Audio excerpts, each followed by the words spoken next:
Emergency extraction on the Dornier Alpha Jet. If you come up to the aircraft and it's on the ground, in order to open the canopy, the primary way, actually the only way to open it, push the lever on the knob on the front, pull the lever out all the way, rotate it about 90 degrees to the up. That releases the canopy.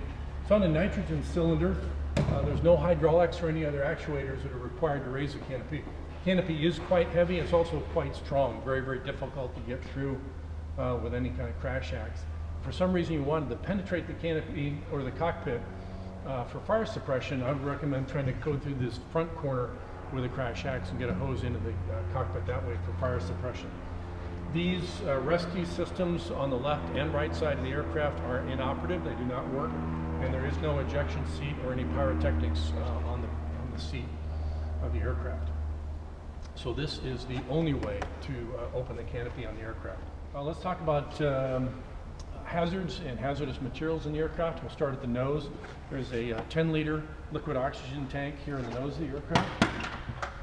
Standard low pressure liquid oxygen. If you've got any military experience, you'll recognize that. To disconnect that, simply, this should be on here. It's got a quick disconnect collar. You just turn this, it releases, pop it up, and that'll disconnect oxygen supply from the aircraft in the primary system.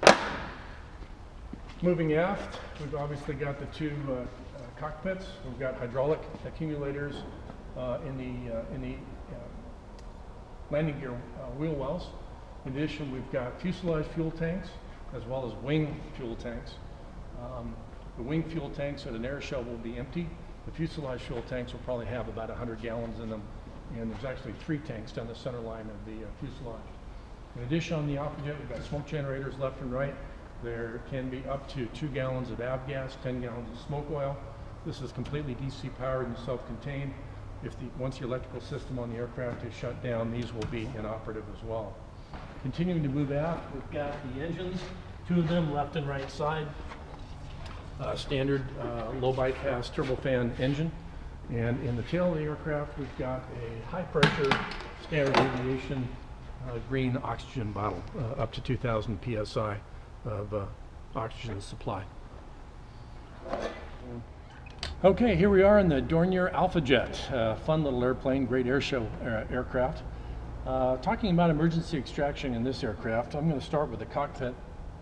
To get me out of the aircraft, first thing you want to do here, the seat is a 5-point harness. Easy way to get it off is turn this knob 1 click and hit the center of it. At that point, all the straps come loose. I'll be wearing an oxygen mask and a comm cord and a helmet as well, but those will all quick disconnect on their own. I'm not wearing a parachute, so you'll just have to grab my flight suit and haul me out of the aircraft.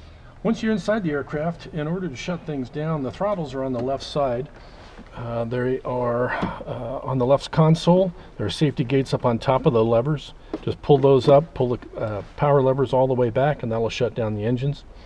In addition, there are fuel shut-off cocks right here on the left console. You can lift those up and move those to the off position.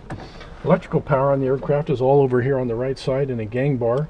Those will all be in the up and on position. To shut all the electrical power off, it's just the whole gang bar down, and that shuts off all electrical power. The primary way of releasing the canopy from inside the aircraft is here on the canopy control lever.